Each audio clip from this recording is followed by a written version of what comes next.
बंगाल में बदल तय हो गया। বাংলাতে কি বুঝছেন আপনি? इस बार ही तो तय है कि परिवर्तन होगा, परिवर्तन होगा डेफिनेटली। देखिए टॉलीवुड में कि सिंडिकेट राज चल रहा है टीएमसी का। देखिए ये हमारे वहाँ तो मैं भी मजदूर यूनियन के चेयरमैन था, मैं कभी पॉलिटिक्स को आने नहीं दिया था। तो पॉलिटिक्स को फिल्म लाइन में नहीं आना चाहिए, बाकी इनकी मर्जी, जो मर्जी करे। तभी तो चेंज हो रहा है। देखिए बोलिए।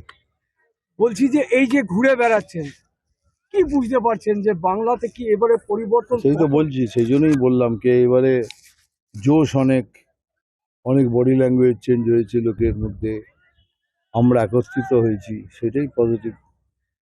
যেভাবে অমিত শাহ জি কালকে যে সূচনা করেছেন তাতে করে কি আরো বেশি মানুষজন আগ্রহ হচ্ছে বিজেপির প্রতি? হওয়া উচিত, কেননা যা বলেছেন আমরা সব কটা করবো। বেকারদের 3000 টাকা দেবো, মাদের দেবো 3000 টাকা, বাকি যা যা বলেছেন পে কমিশন হবে, যা যা বলেছেন আপনাদের গ্যারান্টি দিচ্ছি তা সব হবেই হবে, হবেই হবে, হবেই। কতটা আশাবাদী মনে করছেন এই 3000 টাকার যে?